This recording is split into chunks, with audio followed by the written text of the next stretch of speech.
at the Strongsville Sports Card Show here in Cleveland, Ohio. One of the longest running shows in the country. And the best part is it's 99% vintage, very little modern here. There's always a ton of oddballs here as well, sports cards that you can find that you don't really find at many other shows, and a ton of national dealers.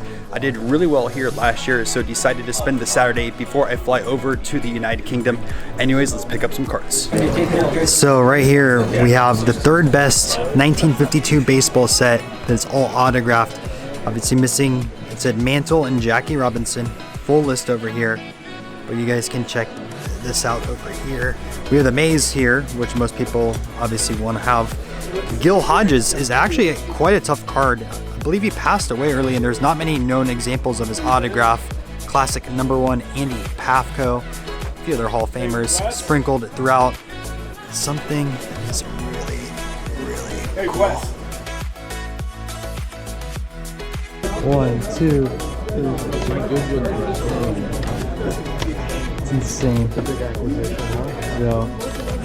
Seriously. 3 million.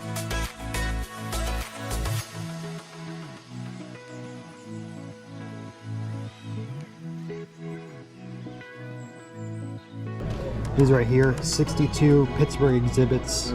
Very, very tough. Very tough. Yeah. I just got one in the mail, and the guy used a small top loader on the Harmon Killer Brew, and it got creased. I'm like, are you kidding me? For how rare they are? Really? Yeah, small top loader, sent it in, bubble mailer, but like, it wasn't bubble mailer, it was actually a package, but halfway out and everything like that. You couldn't just buy a bigger one or put like two or something. It just, and the whole corner is bent over now. Did he correct it with you? I got it for such a good price. See, I don't think he realized what it was, so I'm not worrying about it on that thing. Yeah. I got a Killer Brew for $100. Oh. So you're like, okay, whatever. So I'm learning something new. So we have the obscured here, which I want to know about, and then also the note trade. All right, so show me the number. 336. Like if you look up Billy Lowe's, see here it'll say traded. Oh, traded right there. And then hard to see, there's a little bit of glare, but I see what it says right there. And then that's what won't happen. Oh, okay. So are these much tougher to find then? Much tougher. I didn't even know about those. So for most people building the set, do they want both? Most people don't even know about it. Just like what we just said. See, I did not even know about it. I didn't even know they labeled it. What ends up happening is you get collectors that put their sets together, then they go back and try to like, okay, I'm all done and I'm bored, I'm going to go back and get the variations. And then with the Spawn, then it says born in 1931, There's three different versions of that. Okay. There's like one that's 23.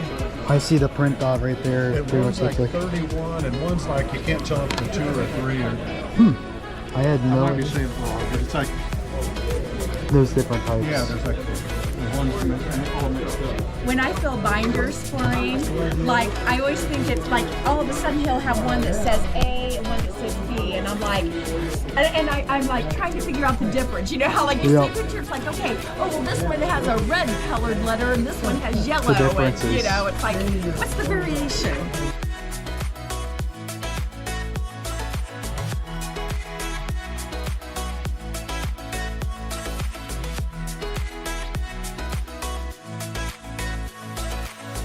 I'm ready for now. Okay. You have my other stacks somewhere over there. Cool. Yeah, and then also I have this one right I'm interested in. Might go back through everything later, but I'm in and out today, so I gotta hurry up and go through everything. And if I go to that Columbus show, I'll see your inventory again. Okay, so I'll show you what I do. All right. So Feller 115 right there. Okay. Then Bird 250. Okay. Then Ruth 110. Okay. Ryan 70, and then Sam Rice was 60 right there. So what does the total end up being? 605. Okay. 5. Make it 6 and it's chilly here. So good with 6. I figured it. 600 breakout Perfect. cards. Yep. Thank you. Nice to see you. Nice to see you as well. Yeah. Take care. And like I said, if you need to sit down or whatever, I appreciate it. we got plenty of room back here. Hopefully should be at that Columbus show in early May. Just have to double check schedule and everything like that. So, sweet. See you. Okay, thanks a lot. Can I open this and take a look at some stuff? Sure. And I'll go over here too. And is that all your stuff too, or is this stands right here? That's stand stuff like that. Got it. Awesome. All right, let's do it. Okay. Thank you. Thank you. Small card lot pickup. We have an Ozzie Smith rookie, which I thought looked pretty nice. 59 Mays. Upper Deck Ken Griffey Jr. rookie, which is always super popular. I'll send this one off to ComC. Then a small lot of 56s over here. Mays looks pretty nice, but it does have some writing on the back. You guys can see that over there, but $285 for this.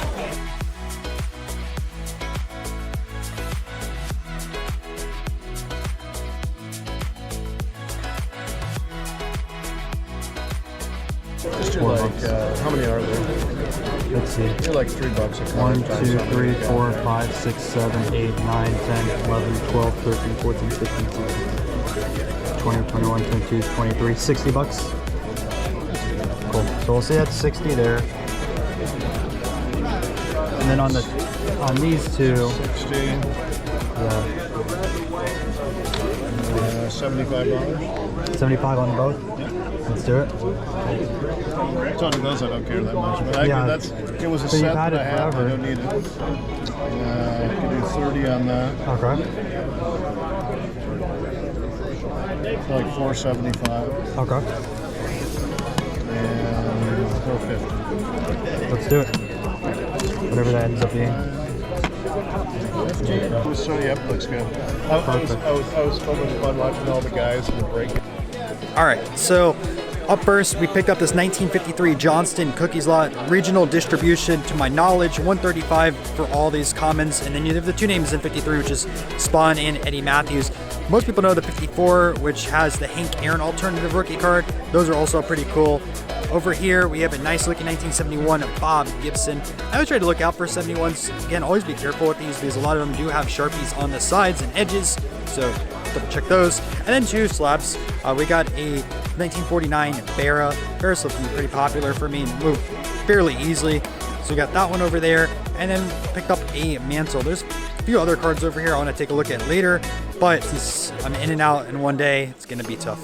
Didn't get this on video, but I actually ran into a few different collectors that watched the vlog here last year, and one drove 5 hours to go here, and another one flew in all the way from Seattle. State, I haven't gone to a card show there yet. Hope to in the future. Maybe you can find some PCL stuff, although I do worry it's going to be a pretty much all modern card show. Anyways, let you guys know, if you are watching this still, please subscribe to the channel. I think about 50% of the people that watch these vlogs aren't even subscribed. It does help out quite a bit. If you have cards to grade as well, we are doing SGC subs. If you send in 40 cards, you save about $100 on average. And then the other card I want to look at real quick is the 57 Con.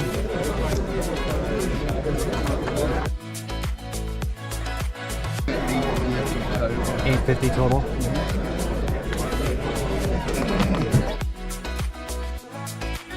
Do it. Appreciate it.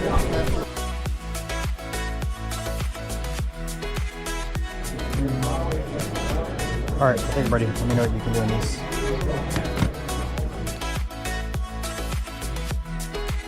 This comes at $215, it'd be like $195. Let's do it. Thank you. Thank you. So we just closed a large 18 card deal, all low grade vintage, but I'll show you guys some of the pickups that are quite popular. Second year Johnny Bench, super liquid for me. Mickey Mantle and Mays moved quite a bit. I made some lower grade Aarons, Clementes over here. Only non-baseball card was this Jack Johnson strip card from 1923. Not the most appealing card, not gonna lie, but people, this is a really good entry level for you. If you don't want the Mecca, Frank Robinson rookie, which still is kind of one of the undervalued ones. There's tons of these out there, don't get me wrong, but like compared to his stats with other people in the same exact decade that he played in 50s and 60s, no comparison. Frank Robinson was a better player in general. Then we got Don Sutton and also a Fergie Jenkins, and Perry just passed away, I believe, recently. So $1150 in total. Can I look through some of your caramel stacks? Which ones? Your different caramel stacks? Okay, so this is E106, Oh, and these are D311s. so that's with bread. Yes. Right? Yes, Pacific Coast Baking. Sit down for a couple minutes. And this is the The Hogan chips, right? yep, E254. Stars of the Diamond tin tops. They're much more difficult. E270 tin tops. So what's the difference between the two then? It's different series entirely. These came out about 3 years later. Okay. And they say collect 25 tin tops. These are simply labeled Stars of the Diamond. I didn't even know there was two different versions. Sure.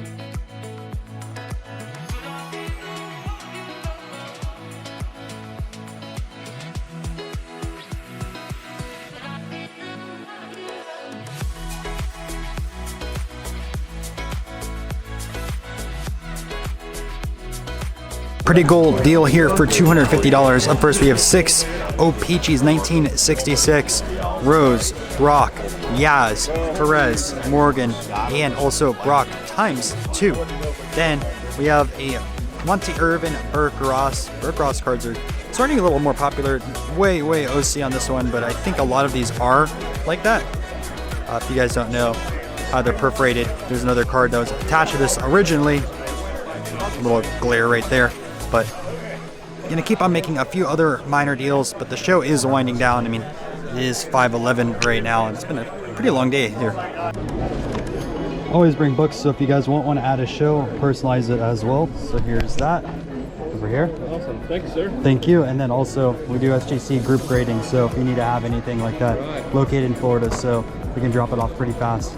In the future, we're going to drop off in person at SGC. Right now, we're shipping it over to them, but so it'll be a lot faster turnaround times. Awesome. There we go. So, in my SGC reveal video a while ago, I talked about how this was a race, and I was looking for actually pencil marks on here that got removed.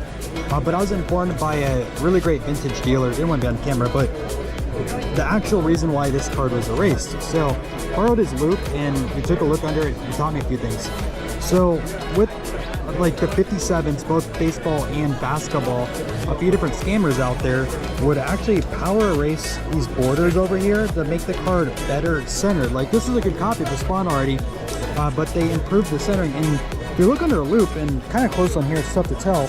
This is crooked over here and it goes straight, which the printing process would not have that. And this was actually short compared to others. Again, you have to really look at our loop or compare two spawns next to each other, and it's really tough to see on video, but I learned this today, and hopefully this helps you guys out as well if you're buying something that's expensive from 57. Last deal of the show, picked up the 1962 Mays and Minozo Topps Bucks. You know, you really don't see these that often, so I'm gonna take a chance at grading them and seeing how they do. I'll be honest with you, no idea how these grade, especially with the fold on them, and these are kind of paper thin, but you know, I'm gonna take a chance and learn on this side of things. Always gotta take some risks. This 1986 Jordan rookie. Good to see younger collectors getting into some vintage cards. Last deal of the day, another bar deal, which these are first bar deals I think for a card show, but pick these up for $480. Nolan Ryan, Dick Allen, Jim Brown, Unitas, and Jim Cott. So probably go to Villagraphs if you're watching. Hit me up for this. And yeah. So I see these occasionally at card shows, but haven't seen a full strip. Check this out. Yeah, that's really cool.